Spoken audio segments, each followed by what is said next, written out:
is our final Melbourne episode today with the founders of Humans of Australia. Yesterday was when we met in IRL, if that's a thing. Yeah, Right. Yeah. Yeah, cool. Whatever.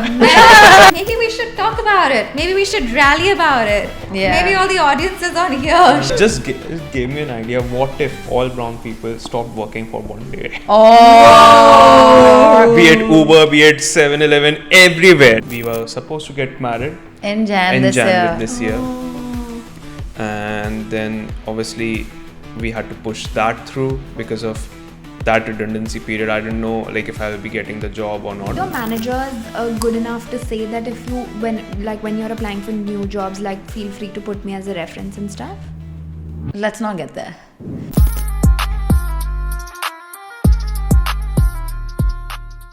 Welcome to Call Me Didi, everyone. I'm your host Diva. And I'm your host Sanchi, and let's get into today's episode. This is our final Melbourne episode today with the founders of Humans of Australia. Welcome, you guys. Thank you so Thank much, you. girls. It's such a pleasure to be here. Hats off to you guys for shooting 6 podcasts in 3 days, 2.5 days, I would say. I don't know how you guys are alive. Thank you so much. Yeah, thank you for everybody who's watching. We actually did an event with a different business that these guys also have, amongst the many that they now have, called Wishgate Community. And we actually met for the first time at the event yesterday. And the event went out really well. It was so wholesome and it was so nice. I can't believe we ended up playing dumb charades out of all the fancy games that we had. Yeah. We ended up playing dumb charades. That was fun. Yeah, that's fun. If you guys are watching and you guys are in Melbourne or Adelaide, if you're in Adelaide, go to a Call Me Didi event. And if you're in Melbourne, do reach out to follow Wishkid, and then you can get to know about our amazing events and you can make friends.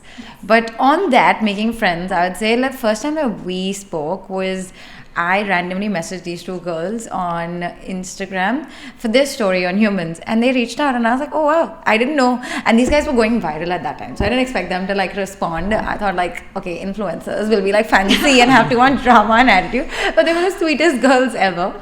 And that's how we got to know. And as Diva mentioned, that's what yesterday was when we met IRL, if that's a thing. Yeah, Right. Yeah. IRL is only in real life, so we met in IRL. No. Yeah. Cool. Whatever. It's so difficult. I'm trying to be so Gen Z. I'm meeting these Gen Z people and I'm learning all these words. And I'm IRL and yapping and what was the other words that we have that Divya, our friend, has taught us? I don't know. She keeps on teaching us words. Yeah. I feel old, but anyway. It was so funny that the first time we got on a call, it was on a Zoom, and we remember we booked in a meeting for half an hour, 45 minutes or something, and then we started talking so much and we vibed instantly. Oh my god, this is so fun. Yeah. And I remember telling you our story about Call Me Didi, and you wrote about us, and it was so nice and a really good way to just get to know each other. Yeah, and I think the thing about people who are trying to grow businesses, as I think we all are, you're working on Humans of Australia, we can Call Me Didi, and we're immigrants, and we've had similar journeys. You tend to connect instantly because you have shared experiences that you can bond over. Yep. So it was so nice because you feel you're heard, because it's not just the immigrant experience, it's also you're trying to build something at the same time, and what that's like. Yeah, true. No, I completely relate to what you guys are saying, because it is, being a founder is one thing, but being an immigrant founder is a separate thing, and it's a beautiful journey. But when you have someone who relates to it, you're damn, and then you're renting and you're doing all of those things, and the other person literally is not okay, yeah, whatever, but they're also renting, and that's the most beautiful part when you rent together. Yeah, because you feel seen and heard. You feel you belong, and there's people around you who are also going through the similar journey as you are going through, and they understand your struggles and your challenges, and they are also going to face the visa issues that you are going to face probably if something happens. Yep, true. It's not just they are in your shoes, so they get you. So it feels like a wholesome community. I completely agree. On that, I actually want to ask you girls, I know I've done an article on you guys and I do have an idea about it, but I want to know what made you start Call Me Didi? like this media brand of yours that you're building, and you're doing these amazing podcasts with these amazing people. I can't wait for people to watch it. But what made you start it, and what's happening with it? Tell me about it. How's it rolling? You want me to take this one? Yeah. Yes. Okay. Well, with the podcast, honestly, it was, so we used to live together. We lived together for about a year, and then once Sanchi was like, "Do you want to start a podcast with me?" And I was like, "Let me think about it." But we used to go on walks very regularly, and we used to have these conversations. So Sanchi and I both have very similar mindsets in life. We're growth oriented. We both had similar backgrounds. We both work in marketing, and we just got each other. You know, sometimes you're like, this is so good. This is such a good conversation. And we used to have those so often that we were like, you know what? These conversations are not had enough. There's not enough of us talking about this stuff, and a lot of the conversations were very real things that we faced. People in our 20s as immigrants. And that's where the idea started. We said, "Call me Didi," because, like, you know, we're Didis to a lot of people. Now people call us Didi only. Like, that's Isn't it weird? Like, people are older than you're like, "Oh my god, Didi," and they're like, Yesterday when we were playing the social humor game, there was this question, "Dear Didi," and he was like, "This is probably dedicated to you." Oh my god. I think that's how we started, and then on following that, we then started doing the events because it's an extension of it. You know, to get people together, to form community for people who are young, who don't have those friends to connect. And that's just something that we do so passionately now. Yeah, I feel like it was a good extension to our brand because podcast forming community online, you're having conversation about immigrants and the struggles that you go through, and you talk about them, people feel heard through that. And when you do in real life events as an extension to the podcast, people come together, then they can have those conversations amongst each other and form a deeper connection through those common struggles, and then build a community around it, and then they feel seen as well. So it's like a whole unit that comes together, and then people just feel included and feel like they can belong somewhere. And that's what we are going for, that's what we aim for, and that's what we're trying to build. Okay, that's really sweet. And you know, I love the part. And on that note, you know, when they said that the building community is, to be honest, our wish kit was because of these two girls. I am not even kidding. It was a comment that I put on York. I was like, shit, why isn't this not in Melbourne? And someone commented, you know, you do it in Melbourne. I was like, dude, I can't do one more thing. And I was like, will you do it with me? They're like, yes. I was like, okay, fine. So cool, no? Okay, on that, I'm going to just add on. I don't know if I've mentioned it anywhere. Kush had been telling me for months and years, Sarah, you should do something like this. Sarah, you should do something like this. I'm like, whatever. Then you guys did it, and someone commented, and I was like, yeah, Kush is crazy at that. It was a sign. Yeah, it was a sign. And then Kush was like, you never listen to me. You should just listen to me always. That's true. Yes, she never heard me. I said, like, we should start a community because we are doing humans and something like that. We should get people together. Sarah never heard me. And then when you guys started it, and then I just read her comment, like, you commented this? Yeah. Like, I've been telling you to do this for like ages now. It's a sign you should listen to your boyfriend more. I will eventually. I will try to. I do listen. See, I listen to you, but just a little later.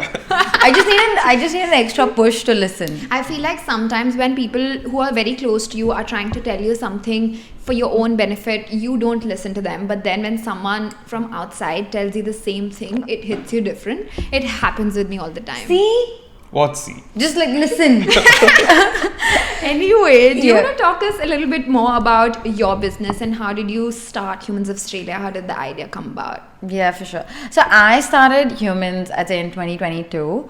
The clear reasoning was I came to Australia as an immigrant, and I felt like before coming to Australia or going to any Western world, I was like, wow, it's going to be like movies and TV shows. But it actually, when you come here, it is beautiful. Australia is the most beautiful country and life is amazing.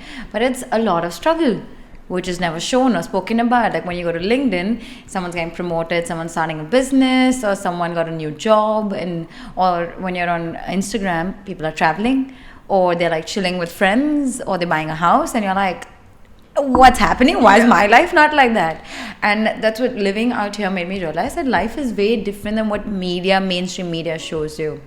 And then I was like, why don't we talk about it and talk about it through people's journeys? And that's how Humans of Australia started in 2022. Started as a passion project. Had no idea what I was going to do with it. I just was like, I want to share these stories because it is super helpful. And later on, I would say last year, I was made redundant from my job. So when I started, I was working full-time in marketing. Then last year, I was made redundant from my job. And I was like, shit, what do I do? I changed 3 jobs anyway. I didn't have the best of managers, is what I would say. And then Kush was like, and I was trying to find a business tool. I was like, let's try doing a business.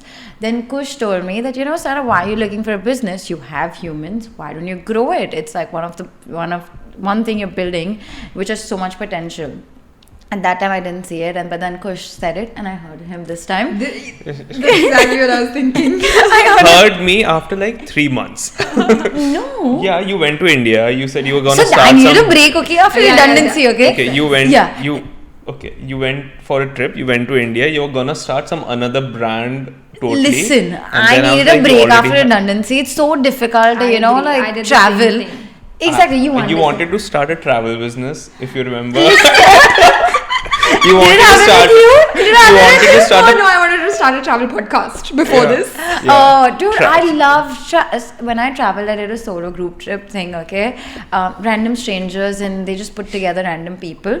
So then the travel business was just because I went on a solo trip to Bali. It was a solo group trip, and I was like, wow, this is so cool. Random strangers coming together. It'll be so much fun, easy to organize, and like people come and you travel and I get to travel. But then we calculated the logistics of it. It was like really out of budget kind of a situation. People don't want to pay money, so then that business went out of question. Then what about the pickle business? Listen, okay. Just to give you context, have you heard of these girls from the US? What is it, the Good I Girl know. snack, or what is it? Something of Good girl snacks, hot girl pickles. yeah, hot girl pickles. My best friend told me about it. She's back in India. She's like, dude, these girls are doing pickles and it's so cool. So I was like, bro, what a crazy idea. Let's do it let's do it in Australia or let's do it in India. But then pickles not my jam. It couldn't. Now stop it, okay? Stop giving anyone my And ideas. it's all, I feel like this is just a trait common in every person who's very entrepreneurial as a person. You have fucking 20 different ideas that you want to do, and you're like this and this. Oh, maybe this I'll do this. Maybe I'll do this, and then you're like, oh, maybe I'll just. And Yeah, then yeah. often you're like, okay, I'm ready to do it, but then you're like, which one to pick? No, but this one I picked up humans, luckily. Yeah. But when I started, I had no idea how business works. I have like, no one teaches you how to do business. Like, I've paid so much money on education. I just calculated that much money if I'd invested in a business. I'm so sure I would have made millions by now, but it's like no one teaches you anything. And I was like, fine, let's try it, let's figure it out. I had less than 1,000 followers, and I messaged amazing people like you guys who were famous at that point of time, and they We had 2,000 followers. no, y'all had 12k followers. No, we have 10K right now. Oh shit, okay. Sorry, my bad. Miscalculation. Okay, I'm I manifesting. think their reels were getting viral. Yeah, your Yeah, reels were reels getting were viral. getting Let's say That's that, it. okay? Your reels were getting viral. So then I messaged people like you guys, and you guys shared like your story. So people also get to know about it, and they like trust my brand because of you guys. So that is really nice, and that's how we grew. And I'd say we're it's difficult to grow your own media brand. A, because as an immigrant, I have no network out here. I'm building my network. And B, I don't know how to manage money. I totally suck at it. So I'm learning how to manage money. But the goal is just to create a place where people can rely on what Australia truly is when it comes to people, places, or brands. We want to give an insight into the real life of Australia and humanize Australia through storytelling. Yeah. And like we do street interviews, we do these podcasts to give them like really unfiltered conversations with people like you guys. Yeah. And street interviews just to have like a bit of fun and opinions of people on easy topics and fun stuff. Everything gets too serious, so we need to add a little bit touch of fun. Yeah. You mentioned something that was like you're building your network here, and like it's hard as an immigrant to build a network. So how do you usually go about putting yourself in the big rooms, especially as like brown people who are building their own thing. It's hard. It's hard to be confident, and it's hard to present yourself authentically and the way you are. Yep. How do you do it? You go first and then I'll go. I'm not in the big rooms. Till off lately, I am so stressed when I'm there. I have social anxiety, like I'm going to admit it out here. I can be there. You will not even realize I have social anxiety, but I have crazy social anxiety, and I'm like, shit, it's not visible on my face. I try my best, and I do have crazy imposter syndrome when I come out there. I'm like, shit, I've achieved nothing. Who the hell am I? But I try is what I'm going to say. And being brown, I don't know why. I think maybe it's in my head. I feel judged, but maybe it's in my head. Okay, I just feel like shit, these people, sometimes I don't get their banter, sometimes I don't get their humor, so I don't know what to laugh at. Has that happened with you guys? Yeah. 100%. Like, and then sometimes, the whole group's talking about footy or something, and then you're like, I don't know jack of all about footy, and I'm just sit here nodding, and it feels, and often like if it's like, I hate to say it, but like white males who follow a stereotype, it's really, really hard to relate to them, because like the commonality decreases, because if it's a white woman, let's say, I mean, I'm generalizing here, obviously it's different for people, but there's a sense of familiarity that you're a woman who's in business together, like you're discussing these things.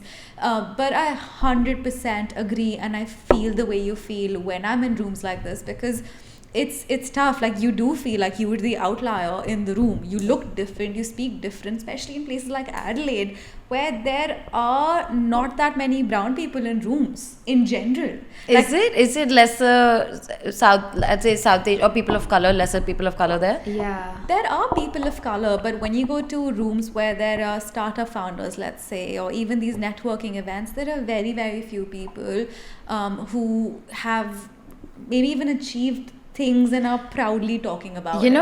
I think I want to add on that. What you just said is, I feel the same out here. There are people of color, but those people of color who are born and brought up here. It's a whole different ball game when you're born and brought up. Your attitude, your mindset, your banter, everything is very different. So when you're an immigrant person of color, when you're a founder, it is very different. But on that, I'm going to add, I feel what happens with most immigrants is because I think they're scared to start a business because of visa issues. Like, it's not so easy. Like, you just be like, okay, today I'll start a business and it'll be sorted. You need to figure out your visa. You can't just be like, okay, I started my business. What if the business doesn't work out? Then you have to go back to your home country. What the amount of time, effort, and money that you've put to be in this country, you want it to be a little bit fruitful, right? And then I feel lots of people, the other part is like when they get their permanent residency or when they figure out, maybe they're later at an age where they're like, okay, now it's family time, I have responsibilities, they're unable to do businesses, or they do it, they don't want to, like, they don't go out as much. I agree, but I also feel like a lot of people think that that's the norm they have to follow. I fully agree that it's different, like it's difficult because you do have the visas. You can't just be like, I am going to put a blind eye towards it and not have to worry about it. You do have to worry about it, but you can be creative in the way you worry 100%. about it and approach it, and you can. I feel like people operate out of fear, especially as immigrants, because you're not saying like, if this breaks down, I don't have anything. If this happens, I don't. But if you operate with a place of confidence that I bring so much to the table, my lived experiences can add so much value which you don't even know about, and if you come from that spot, you bring so much to the table, and you can get creative then that I'm going to do the business on the side and I'm going to hustle and figure out a way to make this visa work. Yep, and the best part in Australia is it's just 9 to 5 work. Like, you have after 5 p.m. to work on yourself, so you can give yourself time. And I feel these conversations that we're having, and if people get to hear them, they will, at least it'll give them hope to believe. And even if 1% of people, or even 1%, one person tries to, work on their business as an immigrant, I feel that's a made it kind of a situation. Like, and it's not easy, but you have to, like, It's a leap of faith. You have to take Exactly, a that. leap of faith. You have It's to take on completely. yourself, definitely. I feel like as immigrants, we are anyway so resilient as people. We were having this conversation with another founder a few weeks ago in Adelaide. He's the founder of My Gigsters.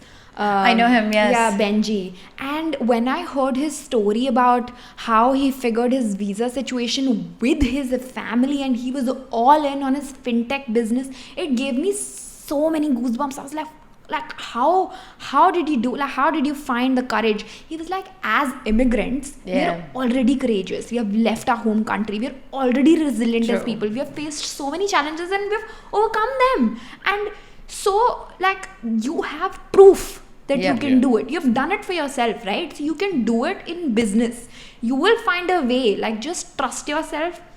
If you're working a 9 to 5 job, you can wake up early, work before your work, you can come home, set aside 1 hour, work on your business. It will go from 0 to 1 to 10, and then you have enough income coming that you can do a part-time, and then you can, once you have your invitation secured, you can then leave it and take this full-time. You can go on entrepreneurship visa, you can go on startup visa. There are lots of visas that government is introducing for startup founders as well. Of course, you need to fulfill certain requirements. Lots of criteria, And yeah. also, like, if you're really creative, I'm not going to talk about it, but you can find loopholes. Like, I know people who True, found there are loopholes I know people and who- secured visas, and it's. I mean, do I say you should do it? No. But am I saying that can you be creative? Yes. Like Yeah. there are ways.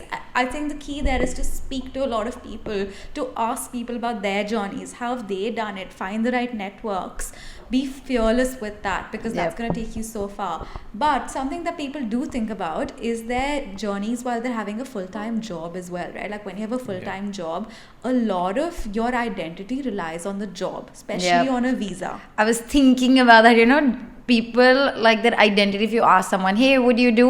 They're like, oh, I'm a marketing specialist. Oh, I'm a finance person. Oh, I'm an architect. But that's not who you are. Right? There's so much more to you. Like, people forget there is life beyond a job. I'm saying the hustle. Like, right now I'm just busy. That's my different thing. Like, my identity is not that, but my brain can't think anything beyond that because I'm in a stage, it's so difficult to earn money. I know what you mean. Yeah. Because when people say that you should live a balanced life, that doesn't mean that you have to live a balanced life on an everyday basis. You can't live a balanced life on it. Like you should take out time for your personal mental health and physical health. That's a different case because that will give you space to work creatively on your business. But what I'm trying to say is that when you're on a journey to launch something or when you're on a journey to build something, you focus that 6 months, 1 year on that particular thing, and then once you've built that, you're like, okay, now I can give more time to. It's like a more overarching theme. Like last year I decided that I want to just give time to myself. My theme of the year was self-love. I built a business around it. I started a podcast. I had no relationships. I was not going out on dates. I was not hanging out with friends a lot because that was the year for myself. Yep. Now this year I know that I've taken it from 0 to 1. I can introduce other areas of my life and live a more balanced life in all areas. So it's not like I'm going all like I'm just doing relationship stuff or I'm just going out with friends now and not giving other stuff enough time. I'm able to balance it better because I'm at peace that I've taken it somewhere, you know? Yeah, but I guess it's different when you're all in on it. Yeah, and like you're for sort of me, relying it's- on it, and I completely Yeah. understand. And it is easier to have a job. I mean, jobs are also difficult, but you have somebody telling you what to do. You have somebody telling you have to do only this much from 9 a.m. to 5 p.m. And we're lucky we live in Australia because in Australia you actually have a life, like you said. Yep. Yeah. But like I was saying, there's a visa, right? Yeah. At the end of the day that you're on. And when shit hits the fan, like 3 of you experienced with redundant Visa, that added layer, it's like you don't know where you are at. in life. You don't know what your next step can be. Like, you plan your life, okay? Supposing you are living in Adelaide, we're living in Melbourne. We planned, okay, if after 1 year I'm going to do this, or travel to Japan from here, or just maybe buy a house, or maybe have this or that. You plan for your future. You can't just be like, I'll plan for tomorrow, and then suddenly you don't have your visa. You're like, shit. Now you have to replan everything, and we're in our 20s. It's not easy to replan, except you. Oh, it's not easy to replan everything. I'm still a teenager. Why I said except you, because he's not in his 20s. Okay. Yeah, just to give a backdrop. He's like really old. Whatever. But starting from scratch is not an easy thing. Like, I think you're tired. You leave your home country, come to Australia, you've already started from scratch. Yeah. And then you're like, shit, going back to your home country, start from scratch. Again. It is literal scratch. You're like, you have to figure what to do in life, find a job, find your feet living in the country again. Because I feel this. I don't know what about you three. I feel I'm not Indian enough for India, and I'm not Aussie enough for Australia. I think it's same for me. Yeah. I feel very Indian. I am very desi. No, and I'm proud about it. No, I I love my identity. I'm sure you guys do too. Yeah, but for I sure. don't care to be Australian. Like, I sure I can have a stamp on my visa, but I am so proud of my identity, and I want people in Australia for me to know that this is my culture, this is my background, and please learn about it. Let me educate you. That's where I stand with it. 100%. But That's I feel that's where we stand as well. Yeah, but I think what Sarah meant to say was, like, we are not fully Australian the way when we are aware, we are celebrating our culture and everything, but when we go back to India, people don't perceive us as the Indian they should perceive us, because we are now non-resident Indians, and they perceive it in that way only. And we have some accent now in our dialect, I would say. Yeah, like, it's not on purpose accent. I don't think 4 of us have an accent per se, but some of my friends have told me the R's that I say are a little different, which I didn't even realize. It changes because if I you're agree. Yeah, and even the mindset, like how the experience, we live by ourselves, we do things, or we just go out, or we expect like people to behave in a particular way that you don't see there. So you're like, shit, I'm not Indian. Like, what is happening? Like, isn't this normal? Exactly. But it's normal for Australia, but not normal for India. Yeah, and we stand very different on this anyway. Like, she feels more Indian and doesn't feel at home in Australia. That's totally okay. It's different to how I feel. Yep. Like, I feel that my identity is more global, and I've talked about this before, because I don't feel like I am very Indian, but I don't even feel very Australian, because I'm not. Like, Yep. I'm not Australian, but I don't feel very Indian as well. I just feel like I have this very globalized personality where I don't fit in a specific culture, and that's okay. Yeah. Yeah, There's exactly. nothing to be. You don't have to be one way or the other. Yeah. You can be whoever you feels right to you. In fact, yesterday we spoke with Kishwar, who's a Bangladeshi woman, but she was born in Australia and raised in Australia, but she's so proudly Bengali, and like, if you speak to her, you feel like she's moved, like, she's not very far from her culture, and she chooses to embrace that. And it's really about like what you choose to embrace and how you identify as. See, that is completely fine, but just being on the redundancy topic, that when you're somewhere at that redundancy phase, that's when you're like, it's a sudden move. Like, when you're completely living a beautiful life here. And I'll be very honest, as Indians, as our Indian passport, it's not a very strong passport. Let's be very honest. You can't be like, okay, Australia's done, I'll go to the Europe now for 1 month and like work there, and then I'll go to the US. Your only option is going back to India, and figuring everything out. So that is very strenuous and stressful when it comes to redundancy. Kush also recently got like made redundant, and it was stressful, like as a partner for me. But imagine if I'm stressed, how much more stressful it is for him as well. Yeah, It what was that like? It was scary because either I knew that the project is coming to an end. I was on a contract basis over there, so I knew like December 2024 would be either I would be promoted and I would be given a permanent title, or it would be like I'm getting made redundant. But in June, I got to know that I'll be made redundant sooner So all the plans that I had, we were supposed to get married In Jan in this year. Jan this year, Oh. and then obviously we had to push that through because of that redundancy period. I didn't know like if I'll be getting the job or not. We pushed it very late. We pushed it in November when I think shit December. December, November end. Yeah. And so when the shit was like literally on the head and you don't know what to do. Like our venues were booked, invites were sent, everything was done, but like even I wasn't stable is what I would say. I also Yeah, just Sarah was also made redundant and she was building Humans of Australia that time. So I didn't want the stress. Like I didn't have, when I go back I'm celebrating, and when I'm coming back I do not know how I'll pay my rent. Yeah. I didn't want to be in that situation, and neither Sarah would like to be in that situation. We didn't want like I also couldn't pay, like either one could like support each other. Like humans just, I'd say humans that just started growing like December and stuff, it takes time to grow a business. Definitely. So humans had just got its first, I'll be very honest, first paycheck in December. After like 4 or 5 months of literally no making money, and first money that I got from a client, and I was like, what, are you serious? I can earn money through this? I was like, damn, I was trying so hard. And then Jan is also when it started picking up. So one, I got my first paycheck. I was like, okay, this is a growth phase for humans. And if I take that 1 month break, I'll have to start again. And plus Kush was looking for jobs. I wasn't making enough money. I was just making money. And then I was making money through teaching students, doing freelancing work and everything. The real hustle. The real hustle. It's quite literally, it gets to you. It does. And then I was helping Sarah with Humans. We started Wishkid community, and yeah, so I was looking after several things at once. I just realized I did the same thing when I didn't have a job during COVID, and how I got my job. I was teaching, doing Uber Eats, and doing freelance work again. But isn't it crazy how something like a redundancy can really alter your life path for the better as well?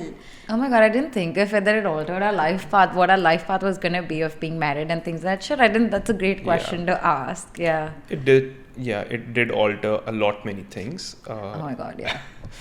Yeah, but like obviously it's a shock to your system, but it's just how you perceive it as well, right? Like some people go down in the dumps with it, that shit, my life is over, like all these bad things happening to me, I'm not worthy of anything good. And the other way to think about it is like, okay, I have all this time now, I can actually do something with it, which is like how you started Humans of Australia. And you as well, how you started your business and focused on yourself. Yeah. I feel like my journey with it was like the day I got made redundant, I was actually, it was a shock for like first few hours, but then I called my dad and he was like, yeah, that's fine, you can come back to India for some time and chill with us. I was like, Wow, that's so sweet. okay. I was so scared to tell you, but okay. And then I was anyway working on launching my brand and sometimes I was like, well, this is a good time to actually work on it, go back to India, look for a supplier and figure out my shipments and all of that. And I think it was a really good time when I actually got time to take off for 2 months, and I was literally just figuring everything out when I was there. I got to spend time with my family as well, and I got to travel a little bit with them here and there in India, which was so good. And while I was doing that, I also applied for a job and I got it. I didn't think I would get it, but I got it. And then I was Congrats. like, okay, I'm coming back around this time. They're like, okay, we'll do your start date around this time. And I feel everything just worked out so well for me. Like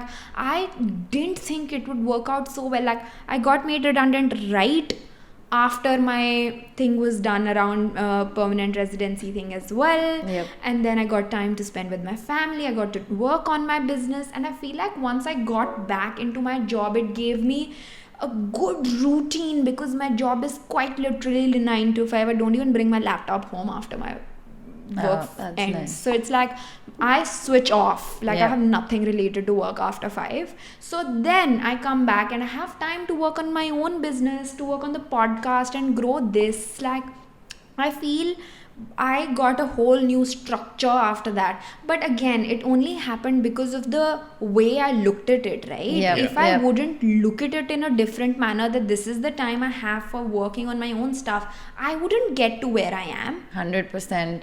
But on that, I also want to add that different people perceive redundancy different way, and it's okay to feel self-doubt and it's okay to feel low.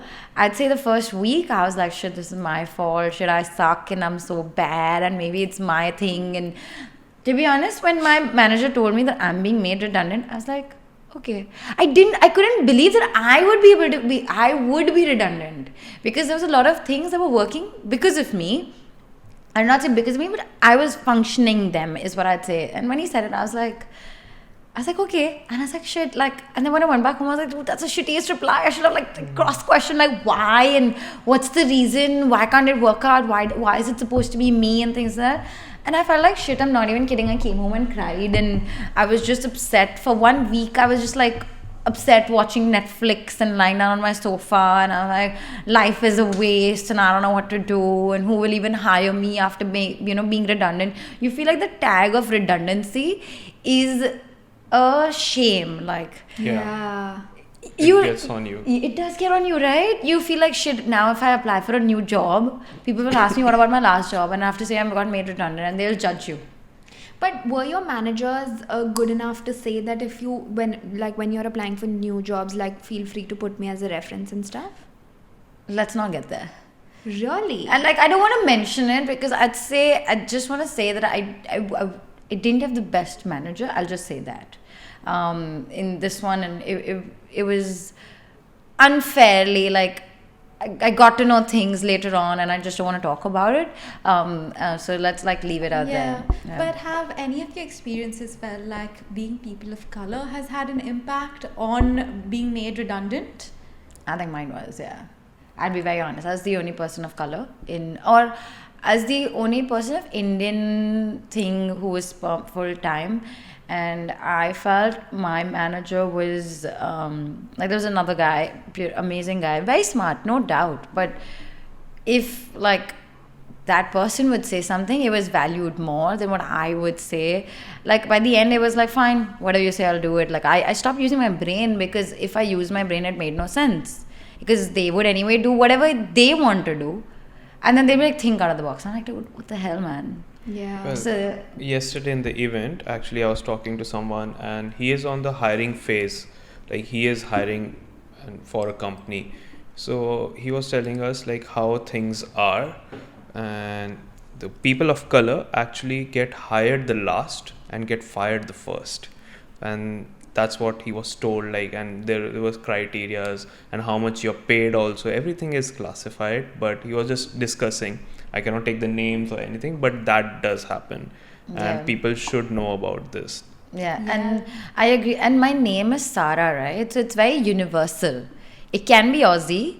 It can be like any background. So when I used to apply for jobs, this should have been initially, like, now I don't know about now. I've never bothered, and I used to use my name Sarah Tak instead of Sarah Singh Tak.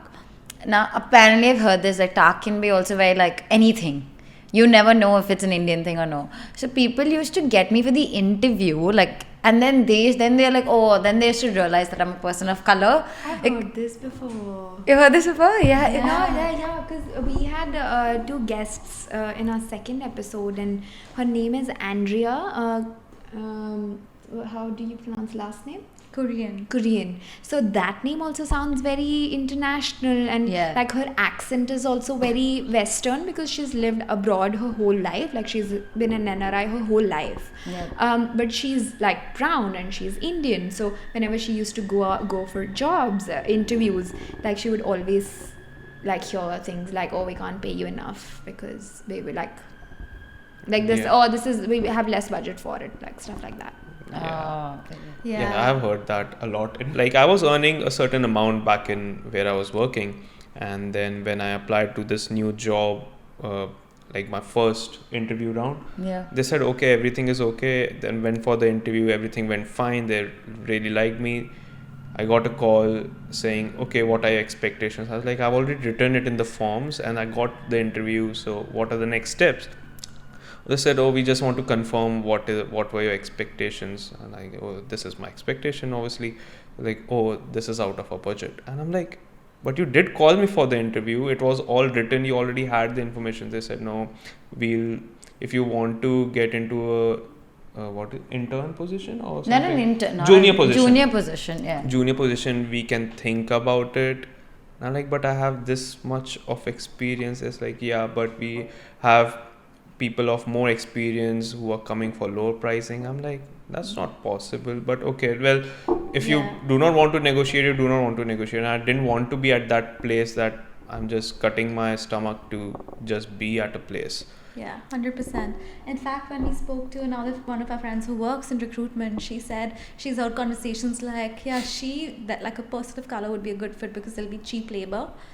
Oh my god. And if we talk about the gender gap so much, but I don't know, I'm sure there's data around how much immigrants are paid versus people Oh my who god, are gender native gap is paid. like the second thing that counts for immigrant. That's like the last thing that comes in immigrants' mind. First they cross the immigrant but I'm barrier, then gender gap. That's like wow. Yeah, but like if there's research on it and data on it, if we go look at it, I am 200% confident that we do get paid less. And maybe we should talk about it. Maybe we should rally about it. Yeah. Maybe all the audiences on here should start like a thread in the comment section. I was even just gave me an idea. What if all brown people stopped working for one day? oh, Be it Uber, be it 7-Eleven, everywhere. Like, just stop working for just one day. That will be crazy. And then we shall see what happens. yeah. Then we'll see who comes in front for jobs and all of it. Yeah. Brown community is not very united. I feel so. Like Yeah. they're amazing people and people are doing wonderful. But I've seen they're not united. Like I feel the Asian community, I'd say the North Asian community, I know we also come as Asians, but the North Asian community, they are more united. Like when it comes to like businesses or jobs or anything, you will see if there's a North Asian company, you'll see so many North Asian people in the company itself. But when there's like an even in Indian companies, some of them, yes, they are, but they are not that supportive. Have y'all thought of it or felt it? Or what's your thoughts on this, Well, I don't think so. That's the case. I feel differently about it. Yes, we are not united because a culture is kind of, there's a negative competition always. There's not a positive competition of this person is growing, so okay, we'll grow with them or we'll help them. It's like, oh, this person is growing, why is this not happening with me? Let's take them down. Yeah, So I that think is a problem It's with our like community. they can grow, but not more than us. What's your experience been? I feel like we as people coming from India, I feel like just from the childhood we are taught to compete and not collaborate, which is probably the reason why that happens. Is in general, like if you see like people are taught to like just Come first. They think like they are better. Sharma ji ka bete Yeah, khe there's- to marks aa gaye. Yeah. Right? That's always Yeah. comparison. It is comparison, That's yeah. why. And It is then comparison. though I hate to say this, and this totally sucks, but my parents have done so much comparison and stuff. Sometimes I also end up doing it, which totally sucks, and I used to hate it when my parents used to do it. And I know. you try to correct me. He tries to correct me, and that's completely wrong. And I'm sorry if I've done it with you, but yeah, like I'm trying to improvise. But I feel like once you hear something, aise karte, so your brain is also like, okay, you do it like this, you do it like this, and even if you don't want to do it, it involuntarily movement, that happens, and I'm trying to correct it, but that totally sucks. Like that comparison thing is, and I've had such great, luckily, I'd say I've had this amazing friend. I totally want to give her a shout out, Amber. She is an amazing startup founder, and she's at a way above me in the whole startup game league. But anything comes, she's like, oh Sarah, do you want to do this together? We'll do it together. She like always wants to collaborate, and she's like, oh, you can get space out here. Like there's this one thing that's coming up, and obviously they're really big people of the industry who are coming. She's like, Sarah, don't worry, I have a seat for you so that you can get the visibility. And I'm like, oh my god, that's so sweet. Like she's like, I'd rather have people grow with me, along with me, rather than, have competition. She's like, if I have competition, I have to compete more. Exactly, and that's exactly why when we came here and we did an event with you, that was the idea behind it. Like, even though you're doing the same thing and we are doing the same thing, but we want to grow together, Yeah. right? Yeah. Like, you learn from us, we learn from you. It's like we all grow together, we work together, and that's how you go far. Yeah. Not Yeah. like, it's not a sprint, it's a marathon. Yeah. So the more nice people you have around you, the easier it is for you to grow. 100%. Especially with people who come from our communities, I feel like the more visibility we get in the industry, the better. Yeah. 100%. You're growing, I'm happy for you. In fact, like whenever I see people doing cool stuff in Australia, I'm like, you go, girl. Especially the Oh my people of God. color. Oh my God, I love you it go, too. man. You go, man.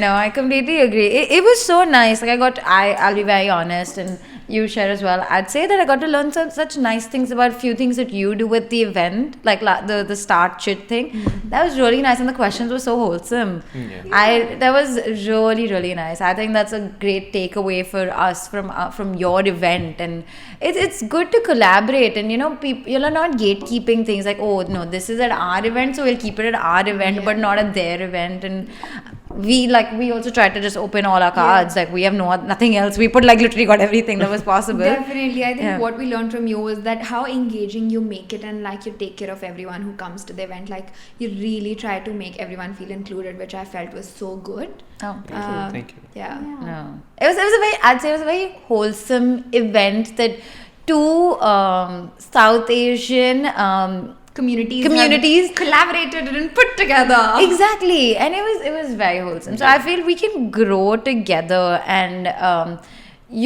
but it's you also another part is you need to put yourself out there. Definitely. If you put yourself out there, and even bringing it back to the redundancy topic, is when you're made redundant, obviously it sucks, as I was mentioning, and you can be sad for a month, and you can for a week, a month, max a month, I'm gonna say that. But the best tip before I go ahead, what I want to say is travel. It really blows your mind up. You're like, shit, there's another world around you, and there's so much more around you to actually look for.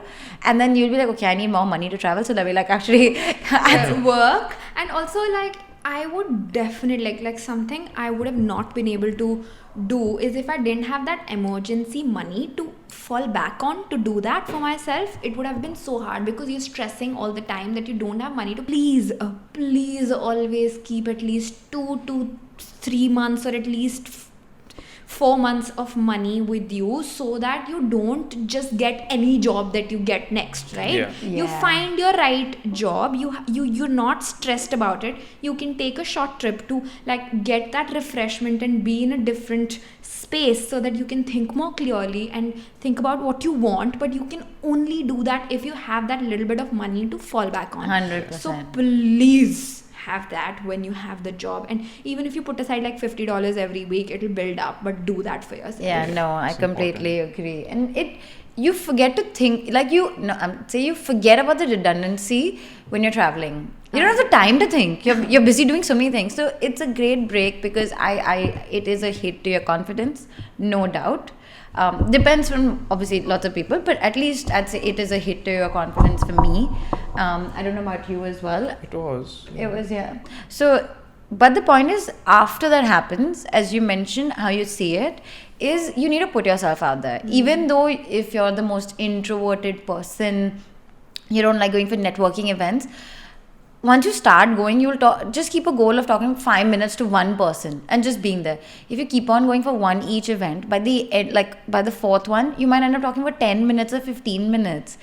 And it just opens up your mindset and spaces. Like, as I mentioned, I was lucky enough because I went and because of humans, I met a person like Amber who helps me collaborate. You might end up meeting your next employer, or you might meet who else. So there is ways to navigate that redundancy is what I'd say.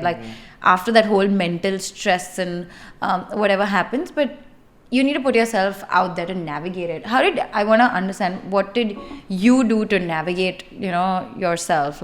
Did you do anything, or you just applied for jobs? What was the scenario? Yeah, I think I was just ready to take that break and put that time in building my business for sure. And I, like, as you said, traveling helps. So that's why I literally packed my bags and I left in like 3 days. And I was back in India with my family. And for the time being, I took time off. But what I like, putting yourself out there is a real thing, guys.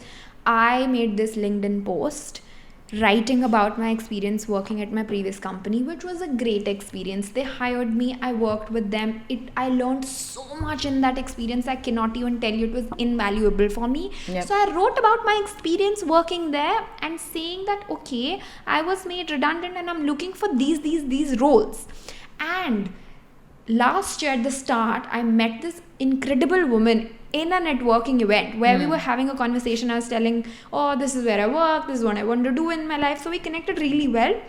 And she saw my redundancy post and reached out to me saying that, hey, my department is hiring, if you want to apply. I was like, sure. And then I got on a call with her because I was leaving for India, so I couldn't meet her physically. And so I got on a call with her. She explained me how I can just go about my interview and I should just connect with my manager before I apply for the job, because that way they'll be able to answer any questions that I have. They'll see that I'm interested in the job the way it is. Like, I want to learn more about the job even before I apply because my time is precious to me, all that stuff. It's like, oh, that's great advice. I did that. I reached out to my manager on LinkedIn. He connected with me, and then I got on a call with him, like a Google Meet, while I just landed in India. And like, I asked him like 10-15 questions before I even applied for the job. I was like, how do you work? How's the team like? How's the culture like?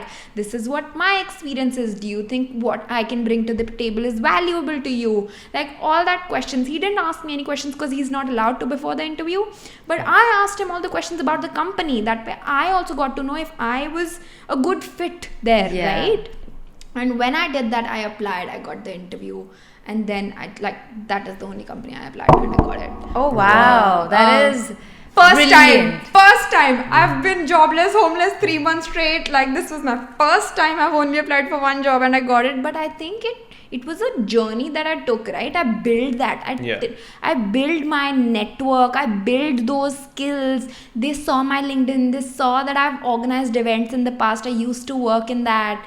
So I've put those stuff out there. Like, I talk about it online. If you don't talk about what you do online, people don't know about it. 100%. And you have no credibility. So 100%. build that credibility. I agree. And I would also say to people watching here is that LinkedIn is your jam. Like, it is this place to put yourself out there. People love to know you. Like, as you mentioned, you put it on LinkedIn. Even I put on LinkedIn as made redundant. Obviously, it sucks to put it sometimes and you don't know what to think. Like, the last week I didn't put anything. So I was like, shit, what do I put? But LinkedIn is the space to be in if you're in Australia. There are LinkedIn influencers now, which I didn't know was a thing. Same. It's crazy. But it's a beautiful platform, I believe. Personally, like, if I need anything, I just put it on LinkedIn. And I get all the help. Like, I'm doing another event for humans who hire. I was like, shit, I need a venue, but we don't have money because I don't want to charge people too much. Like, I just wanted like $15 just to make like other stuff. I was like, but if I get a venue sponsor, it'd be great, and in the city. So I just put out like, hey, we're looking for a venue sponsor. If anyone, please feel free, or anything possible, or anyone wants to sponsor so that we can get a space. Someone reached Tank Stream Labs. They reached out. They're like, oh, we'd love to be a sponsor and we'll give you our space. And I'm like, hey, where is it? They're like, oh, it's in Collins Street. And I was like, oh my God, I just went for a Lady Mates, if you've heard of Lady Mates. I went for a Lady Mate event. They're like, dude, that's so cool. Like, an event that is by StartMate has been out there. A person like me who's, again, maybe my imposter syndrome, who's a nobody compared to StartMate, is getting the same venue as them. I was like, just because I put it on LinkedIn. Right? Because you put yourself out there. Yeah. You do things outside of your comfort zone, and the more you do it, the more you get comfortable with it, but that helps you grow. Yeah. Without I got it, you my can't first do job it. by putting myself out there in a very different way, and then I went viral on LinkedIn. Oh, yes. Tell us about it. Yeah, so before I got my first job, I was looking for jobs, and that was time when there was COVID, and we were Peak COVID. We were at 5 kilometer radius over here in Melbourne, there were, what do you say? Curfew? Lockdowns, Yeah, curfew, lockdown. Like, Melbourne was worse. So you guys were lucky you weren't here. The businesses were not working. Architecture industries were not working as well. There were not new projects. and obviously most of the people who were at temporary resident visas, they went back home whenever they possible. So businesses were not taking people who were at student visas or TRs. So Sarah, that time, being the marketing genius, told me, why don't you market yourself in a very different way and maybe stand with the sign that please hire me. So It said looking for a graduate of architect, hire me. yeah. Outside. Oh, I read your article on LinkedIn about it. Yes. Oh, and you put it like on the railway station. Yeah. Southern- I was yeah. at Southern Cross and Flinders. I used to stand there for like an hour every morning. For like I did that for 3 to 4 weeks. Yeah. And Really? yes. And people came to me again. People of color came to me saying, "Oh, have you done this online?" I'm like, obviously, I'm applying online. This is like something. This is last resort, guys. Don't y'all realize who the hell would do this first? Okay, and then my previous like how I got my previous job was some person from IT company. He came, he clicked a photo, he said, I'm liking what you're doing. I know I cannot help you much because your architecture is different from the IT architecture that we do. But anyway, I'll just post it. I'm like, yeah, I didn't want to post it by myself because then it becomes like I'm doing it as a stunt. I didn't want that. It was not a stunt. I actually was looking for jobs. And then he posted it. And then that post was getting viral. That day itself, a guy, like a bulky guy with a cap and full tattoos, he saw me, gave me a smile. I gave him a smile and then he went away. And then that guy contacted me through that LinkedIn post. Wait, before you get there, you're missing out points. Okay, It's such a nice story. Okay, But sorry. he came back, that guy came back to the same place where Kush was standing. But we used to finish I was like. coming to that. Oh, fine. In that message, it wrote, Sorry, bye. the text he wrote that I came back to find you. But you were not there. But you were not there. So please call me at this number.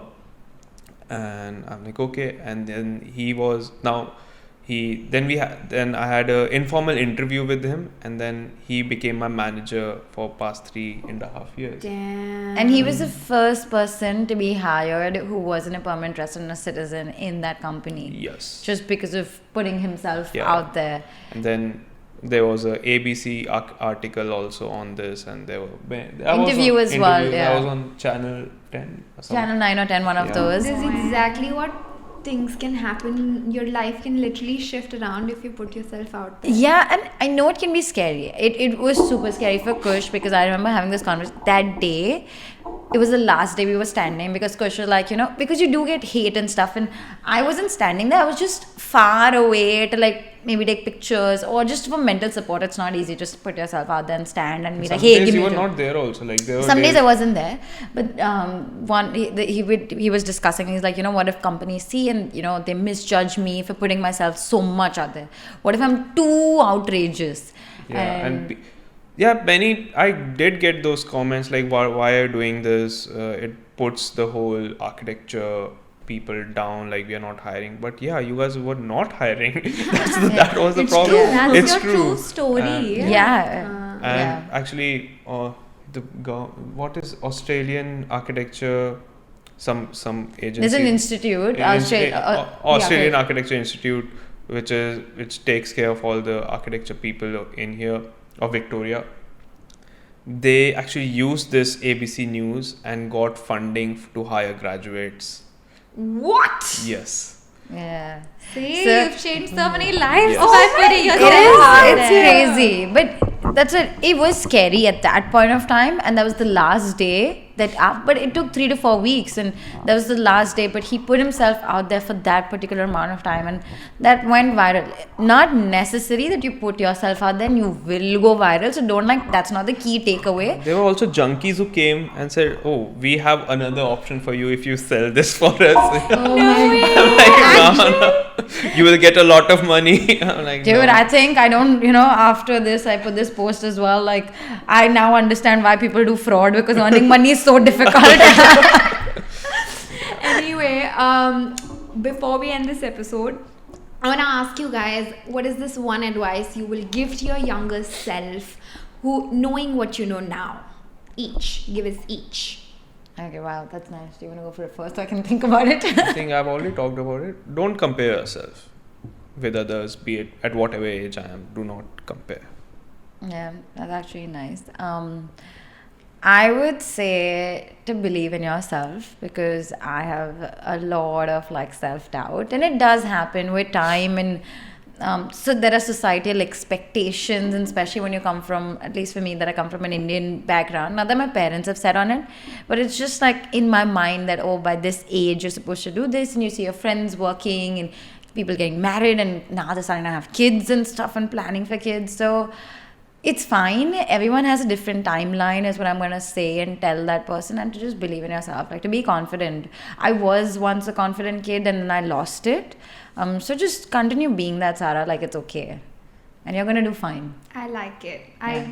I 100% agree with that, because I feel like if you don't believe in yourself, nobody else will. And when you're on a journey to build something of your own, you have to be your own biggest cheerleader, and then you'll find your people.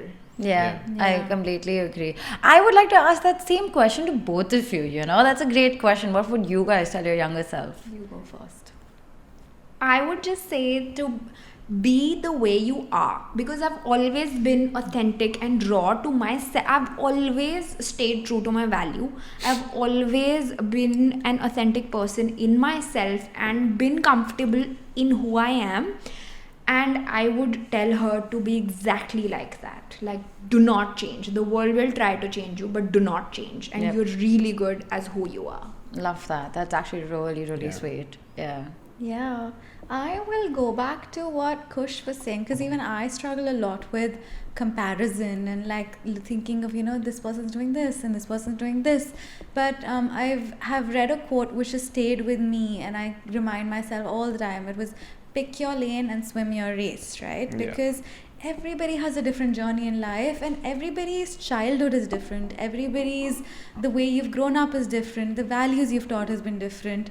Everything is different for everyone, right? You are a unique, you are because of your unique set of circumstances, you're the person you are today. You have the power to change it from here. Yep. But you can't change what has happened. So don't compare, don't look left, right. Just focus on your own lane and keep swimming. Just Yeah. keep swimming. Yeah. That's really Finding sweet. Dory. Finding Nemo. Finding Yeah. Nemo, Dory says, just Yeah. keep swimming, Just keep keep swimming. Just keep swimming. Oh, that's really cute and that's I really have sweet. another pun. Go for it. Yeah, so I just felt like this whole conversation felt like someone writing, can you give me like the question, and like I said, like this is the prompt about comparison, and then we got 4 different prompts or like same answers. This is ChatGPT. Yeah. Expand. Say it differently. True, I love that. I know we're ending on a happy note, but I actually want to also talk about one thing we missed out on this, and I feel it's very important to talk about this, is about, you guys are very social media focused. We guys are social media focused, like be it my platform or my personal profile or anything, and likewise to Kush. I want to talk about this, is hate. Do y'all get hate as a person of color, or just generally, or women, or anything? And I think it's so important. I know we were ending on happy, but this is something that we should talk about. Yeah, we get hate all the time, especially from either, I'm sorry to stereotype, but it is true, either brown men or just, I guess, Caucasian people with hidden identities. Oh my God, These yes. are the 2 sets of people who hate on us a lot. And we're just like, we're out here living our lives. Just, you will live your life. But there's just, it's so irritating, but we're like, yeah, whatever, it's fine. It gives us engagement, so we don't. Oh my God, I look at it the same way. I don't love them, but it's great because one, I don't know why, then it started going to more haters, but it does happen. And also, like when your video starts going viral, the hate starts coming, and now we're like, oh, hate is coming, it's going viral. Yeah. no, I completely agree. It is that way, and it is that it's the sad reality that even I got to know that one of the haters that were there on Human's page is that it was apparently a South Asian person, and that sucks. I'm like, dude, how the hell? And that person is being so racist. Like, he's saying, how are you as a brown person running Humans of Australia? How can you run Humans of Australia? I'm like, bro, Someone else could have. I never said no, but I took the initiative, so I am running it. So, and it's a platform for everyone. Like Australia is such a diverse country. It has people of different diversities that make Australia what it is. So that's why I can run it, and I share stories of all different people. Like I cover brands which are South Asian, but I also cover brands which are like, you know, by Aussie founders. But at the end of the day, all of those things roots lead to Australia, the growth of Australia, or you know what makes Australia what it is. Exactly. So I think the haters are going back to the topic. We are putting ourselves out there, and there are people who are comparing themselves. Oh, we didn't do this. How are they doing that? And that's where the hate is coming from. These are all fake accounts. Anyway. yeah, these are fake accounts. No one comes from a legit account. And even if they come from a legit account and you reply to them, they will delete their comment. And This happened. right? And that happens because they're just insecure about themselves. They just wanted to do that, but just never had the guts to, so they can't see someone else do it, so just want to take it out. But now we have fun with it. Sometimes we get hate, and then we like write something. Not like we don't go become rude or anything. No. We just say something really funny and sarcastic, and then they respond, and then we just have such a good time. Yeah, they will write a very rude message, okay? Like, go brush your teeth. I will reply to that saying, no. What are you gonna do about it? Love that, dude. Love that. Why don't you go back to where you came from? Don't feel like it. I love that. Literally, that is so nice. You say what you wanna say, we'll say what we wanna say. Like, we don't wanna get in a fight with you on the comment section or call you out because you're not even on the real page, so we're just gonna say what we wanna say. True. There was this very woke person recently when we covered the Australian Day. Yeah, something. He was commenting on person who commented like saluting to Australian flag. That was, he just commented, how can you salute your Indian? I'm like, bro. and his ID was desiboy.com.au. Apparently he's really famous or a model or something. I don't care. I give a damn. I'll call out that person. I call out people left, right and center. But yeah, like... Yeah, but I feel like the hate comes whenever we talk about anything Australia related or experience. Dude, that was a legit profile with legit followers, and the person is putting us down saying that how can you do this and how can... Yeah, he was being too woke. He was being I'm too like, bro, woke. Then you I just yourself are being so Aussie. Wear your dhoti and lungi and then walk na. What the fuck? It was really shit. But anyway, the one thing I didn't like is though about the hate comment is when someone gets racist towards me. Like, I usually don't let it affect me. But I was doing a street interview or something on humans, and that person like gave a racist comment to me saying that I'm a pajita. Have you ever heard this word? No. So it's a racial slur used against Indian women who... Pajita is for Indian men, Pajita is for Indian women. Okay. So like, but it's used for like, but when I googled it, it was for people who follow the Indian culture and things like that, and women specifically. Shitting on streets, that's the like whole slur is like Indians who are shitting on street and something like that. Sure. And yeah, And like, I don't like being personal is one thing I don't like. Like you say stuff like go home, go do that, but when someone gets personal like this now, I felt really bad. Really? That was the first time I ever got someone being so personal. yeah, like it was The way it was said It's- and all of it's- that whole context of it, it got too personal, and I'm like, dude, why would you like give me a racial slur? It's like, I don't want to say anything, but calling any other person of color or something, or person who looks a certain way, giving them a slur which is not nice. I understand, and it's okay to feel that way because we are just not used to taking so much hate. Yeah. And when your videos start going viral, like you get so much hate. Like no matter how confident you are as a person, you do start like getting affected by it, especially when you're getting thousands of it like on a daily basis. Like it gets too much. Yeah. Sometimes. To be an actor is so difficult. I agree. To be at that point, I feel like when you're at that point, I stopped reading them. Like I don't give a shit. Like I don't read them at all. Like a lot of the times I don't read anything. Yeah. Because I don't want to ruin my mental peace because of some other idiot commenting on my video. Like, you don't get to choose how I feel, right? So Yeah. I have the power to look at the comment or not look at the comment. If I know it's going to affect me, I won't look at it. Yeah. And then it won't affect me. No, I completely agree. Like, just at that point of time, I was like that. But I do respond to saying, because it's a human of Australia page, I just say that we don't appreciate racist comments. Please refrain from doing it. If you don't like our content, please feel free to unfollow. Simple. You don't have to follow my shit, dude. Yeah, exactly. Like, if you have a problem, don't have Stop to follow. engaging if you don't like the thing. Exactly. They just give me traction. Love the traction, but just on that point, that when you put yourself out there, you can get hate. Yeah. It's on how you take it. Thick skin. You develop thick skin when you put yourself out Yeah, there. true. Well, thank you for coming on our podcast. This was such a great chat. It was so good to connect with you guys because, like we said at the start, like it's good to connect with people who've had similar journeys and similar experiences. So this was absolutely incredible. Everybody watching, please go follow Humans of Australia and follow us also on Call Me Didi and like, share, subscribe to this podcast. Again, thank you for watching. We'll see you in the next one. Thank you. Thank Bye. you. Bye. Thanks for having us. Bye.